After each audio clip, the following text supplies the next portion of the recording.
নমস্কার বন্ধুরা, welcome to ST unique sports. বন্ধুরা, এই ভিডিওতে আমরা কথা বলবো একটুখানি ইস্টবেঙ্গলকে নিয়ে। তোমরা সকলেই জানো কার্লেস কোয়াদ্রাত পদত্যাগ করেছে, তার জায়গায় নতুন হেড কোচ কে হতে চলেছে, কারা দৌড়ের মধ্যে রেসে রয়েছে এবং কোন কোচ এলে এই ইস্টবেঙ্গল দলের জন্য যথেষ্ট ভালো হবে এবং কি কি পরিবর্তন দরকার এই ইস্টবেঙ্গল দলের, সমস্তটা নিয়েই কিন্তু আমরা আলোচনা করব এই ভিডিওতে। খুবই ইন্টারেস্টিং একটা ভিডিও হবে, তাই শুরু থেকে শেষ পর্যন্ত দেখো। আর ভিডিও ভালো লাগলে সকলে একটু লাইক শেয়ার করে দিও। আর যারা চ্যানেলে প্রথমবারের জন্য এসেছো, মনে করে চ্যানেলটাকে সাবস্ক্রাইব করে নিও, তাহলে তোমাদের প্রিয় দলের খেলার সমস্ত আপডেট তোমরা এখানে পেয়ে যাবে।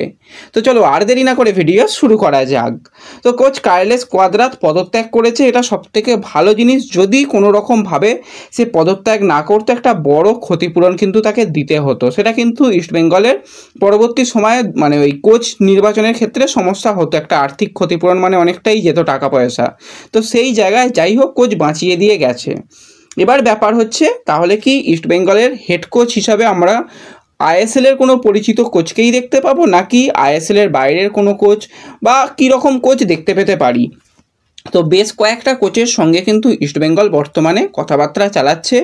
এখনও পর্যন্ত যেই নামগুলো এসেছে সেগুলো নিয়েই কিন্তু আমরা একটু কথা বলবো। প্রথম যে কোচ, সেই কোচ হচ্ছে সবথেকে আইএসএলের সেরা কোচ, বয়স বর্তমানে 67 বছর, Spanish coach Antonio Lopez Habas. তো হাবাসকে তোমরা রীতিমতন সকলেই চেনো, দুটো আইএসএল জিতেছে। এছাড়া কিন্তু আইএসএল শিল্ড লাস্ট সিজনে মোহনবাগান সুপার জায়েন্টের হয়ে জিতেছে। এটিকের হয়ে কিন্তু দারুণ কাজ করার অভিজ্ঞতা রয়েছে। এটিকে মোহনবাগানের হয়ে ভালো কোচিং করিয়েছেন। লাস্ট সিজনে একদম বলতে গেলে মোহনবাগানের অবস্থা খারাপ ছিল, সেই সময় এসে 14টা ম্যাচ খেলিয়েছিলেন, সেখানে 10টা জয়, 2টো ড্র আর মাত্র 2টো ম্যাচ হেরে কিন্তু ম্যাচটা জিতে মানে একদম দারুণভাবে টুর্নামেন্ট জিতে শিল্ড চ্যাম্পিয়ন। বর্তমানে কিন্তু ইন্টারকাসির কোচ রয়েছে। এবার সমস্যার ব্যাপার কি, ইন্টারকাসি তার কাছে একটা অন্যরকম প্রজেক্ট রেখেছে, সেই প্রজেক্টের আন্ডারে কিন্তু লোপেজ হাবাস রয়েছে। এবার কোচেদের ক্ষেত্রে কোনো রকম অসুবিধা নেই, কোচ যদি মনে করে যে এই দল থেকে আমি ওই দলে যাব, তো সেটা হতে পারে, তার জন্য কোনো ট্রান্সফার উইন্ডো বা ফ্রি সেরকমের দরকার হয় না। তো সেক্ষেত্রে ইস্টবেঙ্গলের অন্যতম নজরের মধ্যে রয়েছে হাবাস, কারণ কার্লেস কোয়াদ্রাত চূড়ান্ত হওয়ার আগে হাবাসের সঙ্গে কথাবার্তা বলা হয়েছিল। সেই সময় হাবাসের সামনে যে প্রজেক্টটা রাখা হয়েছিল খুব একটা হাই প্রোফাইল বাজেটের দল গঠন ইত্যাদি নয় বলে তখন হাবাস আসতে চায়নি, কিন্তু এখন যথেষ্ট দলটা ইস্টবেঙ্গলের গোছানো দল, অন্যতম একটা সেরা স্কোয়াড কিন্তু ইস্টবেঙ্গলের কাছে রয়েছে। তো হাবাস কিন্তু কিছুটা সময় চেয়েছে, ইন্টারকাসি তারা কিন্তু একদমই রাজি নয় তাকে ছাড়তে। তো এইটা কিন্তু কিছুটা এখনও হোল্ডের মধ্যে রয়েছে।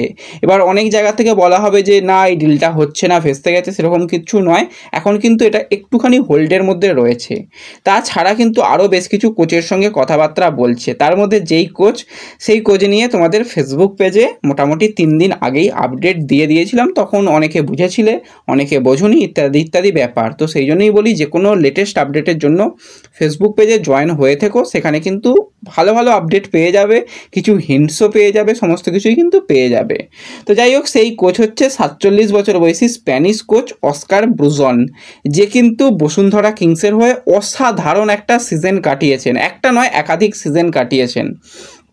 2018 সাল থেকে 2024 সাল এই দীর্ঘ দিন কিন্তু বসুন্ধরা কিংসের কিন্তু হেড কোচ হিসাবে দায়িত্বে ছিলেন। সেখানে কিন্তু 151টা ম্যাচ খেলিয়েছেন টোটাল বসুন্ধরা কিংসের, সেখানে এএফসি কাপেরও ম্যাচ রয়েছে।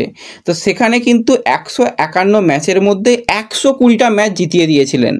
120টা ম্যাচ জেতানো, 16টা ড্র আর মাত্র 15টা হার। এছাড়া বসুন্ধরার মানে বাংলাদেশে যেটা সিনিয়র ফুটবল দল, সেখানেও কিন্তু কোচিং করিয়েছিলেন। সেখানে 4টে ম্যাচে 1টা উইন, 2টো ড্র আর 1টা ম্যাচ হেরেছিলেন। তো দারুণ কিন্তু একটা রেকর্ড রয়েছে বসুন্ধরার হয়ে। এর আগে কিন্তু মুম্বাই সিটি এফসির অ্যাসিস্ট্যান্ট ম্যানেজার হিসাবে ছিল এবং মুম্বাই এফসি সেই সময়ের দল, তখনও কিন্তু সেই দলের কোচিং করিয়েছেন ভারতের মাটিতে।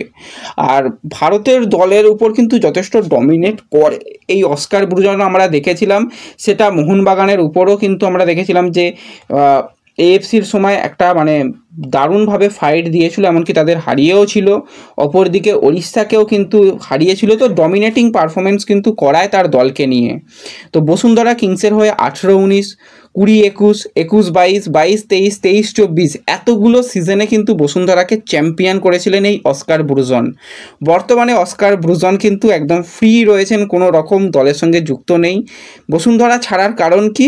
কারণ হচ্ছে সে একটু হাই স্যালারি চেয়েছিল, একটু ভালো আরও দল গঠন করতে চেয়েছিল, সেটা বসুন্ধরা অতটাও করবে না বলে ওই মতবিরোধের কারণে কিন্তু অস্কার ব্রুজন বসুন্ধরা ছেড়েছিল। তো এই একটা কোচ অপশানের মধ্যে রয়েছে। এছাড়া আরও একটা নাম আজকে শোনা যাচ্ছে, বিশেষ করে সেই কোচকে নিয়ে কালকেও তোমাদের লাইভে একটুখানি হিন্টস দিয়েছিলাম। 61 বছর বয়সী স্প্যানিশ কোচ অ্যালবার্ট রোকা।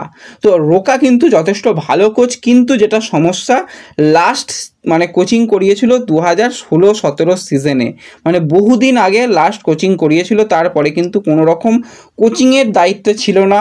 বার্সেলোনার কিন্তু ফিটনেস কোচ, সিনিয়র দলের ফিটনেস কোচ হিসাবে দায়িত্ব নিয়েছিল। হায়দ্রাবাদ এফসির কিন্তু মানে কোচ হয়েও কিন্তু সেখানে কোচের দায়িত্ব পালন না করে মানালো মার্কুয়েজকে নিয়ে এসেছিল এই রোকা, এবং বর্তমানে কিন্তু বেঙ্গালুরু এফসির যে অ্যাডভাইজার সেই পদে কিন্তু রয়েছে, বহুদিন কিন্তু কোচিং করায়নি। তো এই অ্যালবার্ট রোকার সঙ্গেও কিন্তু ইস্টবেঙ্গল ম্যানেজমেন্ট হালকা কথাবার্তা চালাচ্ছে, এবং যে নামটা অনেক ফ্যান চাইছে, ফ্যান ডিম্যান্ড একজন কোচ, সেটা হচ্ছে ইভান ভুকোমানোভিচ। তো কেরালা ব্লাস্টার্সের সঙ্গেই কিন্তু তিনি কাজ করেছেন আইএসএলের মঞ্চে। টোটাল 68টা ম্যাচ খেলিয়েছে, সেখানে কিন্তু 29টা ম্যাচ যেরকম জিতিয়েছেন, 28টা ম্যাচ কিন্তু তার কোচিংয়ে দল হেরেছে। ড্রয়ের সংখ্যা 11টা।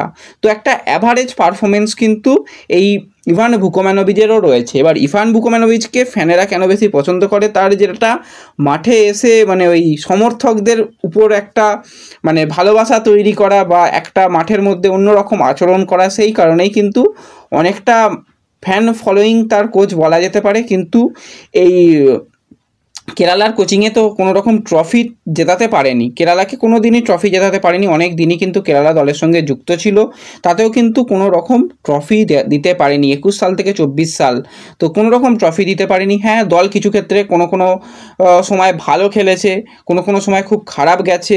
বিদেশিরা এসেছে, মোটামুটি ভালো মানের বিদেশি অ্যাড্রিয়ান লুনার মতন প্লেয়ার ইভান ভুকোমানোভিচে নিয়ে এসেছিল। তারপর ডিমিয়ান টাকসের মতন প্লেয়ার, তাকেও ভুকোমানোভিচে নিয়ে এসেছিল। জর্জে পেরিরা ডিয়াজের মতন প্লেয়ারকেও ভুকোমানোভিচ নিয়ে এসেছিল। তো মোটামুটি ওই বিদেশি প্লেয়ারদের নির্বাচনটা কিন্তু ভুকোমানোভিচ বেশ ভালো করতে পারে, এটা কিন্তু বলা যায়। এছাড়া কিন্তু আরও কিছু কোচের সঙ্গেও ইস্টবেঙ্গলের নজর রয়েছে, কিন্তু এই লিস্টের মধ্যে এগিয়ে রাখছি আমি অন্তত যে কোচকে, সেটা হচ্ছে অস্কার ব্রুজন। একজন পরিকল্পনা মাফিক কোচ। যখন প্ল্যান এ থাকছে না, প্ল্যান বি কাজ করছে না, প্ল্যান সি, অ্যাটাকিং মাইন্ডের কোচ। এবং ইস্টবেঙ্গলে যেরকম দল রয়েছে ভাই, পুরো অ্যাটাকিং দল রয়েছে। এই দলে ডিফেন্স করে কোনো দরকার নেই, 4টে গোল করে এসো, 1-2 গোল হজম করলেও কোনো অসুবিধা নেই। এই দলকে নিয়ে অ্যাটাকিং ফুটবল খেলতে হবে।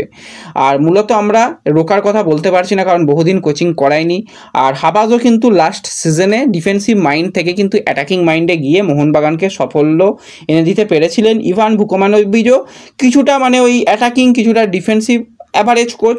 তো এই কোচগুলো রয়েছে নজরে, কিন্তু এর বাইরেও স্টাইকোস ভার্গেটিসের মতন কোচ নজরের মধ্যে রয়েছে, আরও কিছু কোচ নজরের মধ্যে রয়েছে, কিন্তু এই মুহূর্তে এই নামগুলোই সবথেকে এগিয়ে রয়েছে।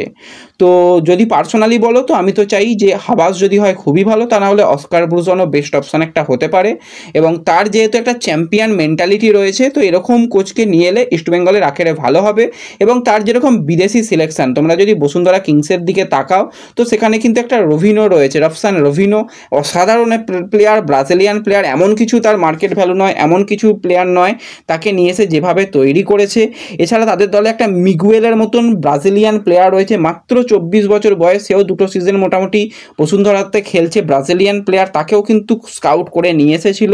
ফার্নান্ডেজের মতন ব্রাজিলিয়ান প্লেয়ার রয়েছে। তো ওভারঅল বিদেশি প্লেয়ারদের কিন্তু খুব ভালোভাবে বাছাই করতে পারে এই অস্কার ব্রুজন। তো দেখা যাক শেষ পর্যন্ত কে হট সিটে বসে ইস্টবেঙ্গলে, সেই দিকে আমাদের নজর থাকবে। এবং কাজটা কিন্তু খুব তাড়াতাড়ি করতে চাইছে, কারণ জামশেদপুর ম্যাচের আগে কোনো রকম কোচ আসছে না ধরে নেওয়া যায়, কিন্তু তার পরের ম্যাচই ডার্বি ম্যাচ। এই যে মাঝখানের সময়, সেই সময়ে অন্তত কোচ যাতে 10টা দিন টিমটাকে নিয়ে প্র্যাকটিস করতে পারে, সেই ব্যবস্থা করার চেষ্টা করছে যত দ্রুত সম্ভব। কাজটা করতে চাইছে ম্যানেজমেন্ট। তো অবশ্যই নজর থাকবে, কোনো কোচের সঙ্গে কথাবার্তা অ্যাডভান্স লেভেলে গেলে সেটাও জানিয়ে দেবো, কোনো ডিল যদি ভেস্তে যায় সেটাও জানিয়ে দেবো। তো লেটেস্ট আপডেট পরপর আসতে থাকবে, তার জন্য একটু চ্যানেল সাবস্ক্রাইব করে রেখো। তো দেখা হবে পরবর্তী ভিডিওতে, ধন্যবাদ।